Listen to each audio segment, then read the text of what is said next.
Bonjour chers élèves, aujourd'hui on va faire une application du cours force. Prenons le cas d'un livre sur une table. Alors on va étudier les forces exercées sur ce livre. Alors on va répondre aussi aux trois questions. La première c'est faire le bilan des forces exercées sur le livre.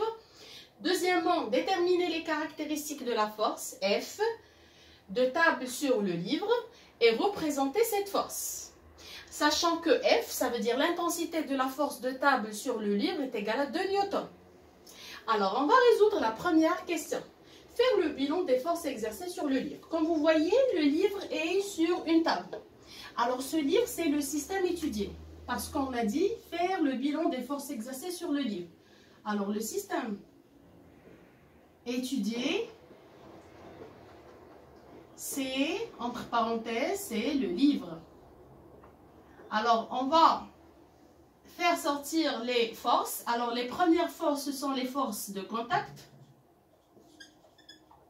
Comme vous voyez d'après la figure, la force de contact, la seule force, c'est la force de table. Alors, table, force de table. Nommée, on va la nommer par F, vecteur F. Et il reste aussi les forces à distance. On a bien sûr une seule force, celle de la Terre. Ça veut dire l'attraction terrestre. Alors, d'après cette figure, on a seulement deux forces. La force de la table et la force de la Terre, ça veut dire l'attraction terrestre. Alors, on va déterminer, on a bien sûr deux forces exercées sur le livre, mais on va déterminer seulement les caractéristiques de la force F. Ça veut dire la force de la table sur le livre. Alors, on a déjà étudié que les caractéristiques sont 4. On a le point d'action. On a la droite d'action. On a le sens et on a l'intensité. Alors, d'après le point d'action, parce qu'on a une force de table sur le livre qui est une force répartie, ça veut dire le contact entre la table et le livre, c'est sous forme d'une surface. Et puisqu'on travaille sur un tableau, alors la surface est sous forme d'un segment. Alors le point d'application, c'est le centre ou bien le milieu, appelé O.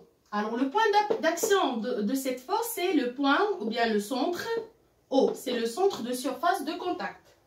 La droite d'action, alors bien sûr, la table, qu'est-ce qu'il fait la table? Il porte le livre, parce que sans table, le livre va tomber. Alors, la direction, c'est verticale passant par O. Verticale passante par O.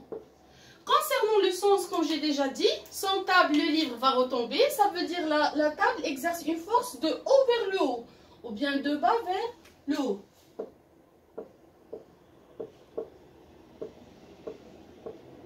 L'intensité déjà citée dans l'énoncé, c'est F est égal à 2 newtons. D'après ces caractéristiques, on peut représenter la force. Alors, sachant que la droite d'action, le centre O, c'est l'origine. C'est l'origine de vecteur F. Concernant la droite d'action, c'est la direction. Concernant le sens, c'est le sens du vecteur. Et concernant l'intensité, doit être proportionnelle à la longueur. Ça veut dire qu'on va choisir une échelle. Alors, l'échelle convenable, c'est 1 newton, 1 cm. Alors, 2 newtons, c'est 2 cm. Et vous pouvez choisir une autre échelle. Alors, allons pour représenter le vecteur F. Alors, le vecteur, ou bien l'origine du vecteur, c'est O. Alors, la direction, c'est verticale. Le sens de haut vers le haut, en comptant bien sûr 2 cm vers le haut. Alors, c'est la force F.